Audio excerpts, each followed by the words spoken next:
តើលោកអ្នកកំពុងតែជួបបញ្ហាប្រព័ន្ធរំលាយអាហារមែនទេ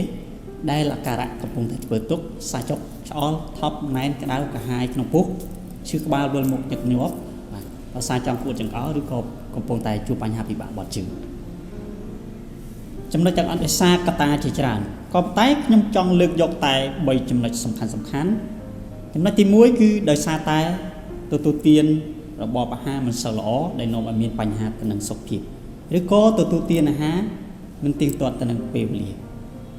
ទី2ដោយសារកត្តាការ stress ដែលនាំឲ្យយើងមានបញ្ហាផ្លូវចិត្តមិនសូវល្អគិតច្រើនបារម្ភច្រើនខ្វាយខ្វល់ច្រើនទៀតទី3ដោយសារតែកង្វះទៅនឹងបន្លែផ្លែឈើល្អនិងពពួកប្របាយតិចដូច្នេះខ្ញុំចង់ណែនាំពុកម៉ែបងប្អូនអំពីផលិតផលមួយដែលឈ្មោះថា Nonigia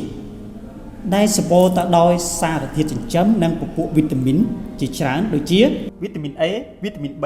វីតាមីន C និងវីតាមីន D សារធាតុផ្សំដ៏សំខាន់មានដូចជាផ្លែញត្រពាំងម្ជូរនិងផ្លែម្នាស់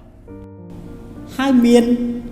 ពពួកកាល់ស្យូម ម៉ាណេស្យូម ផូតាស្យូម ក្រូសូមពិសេសមាន fiber នៅក្នុងនេះទៀតផងដែរហើយមានសារធាតុផ្សំអំពីធម្មជាតិ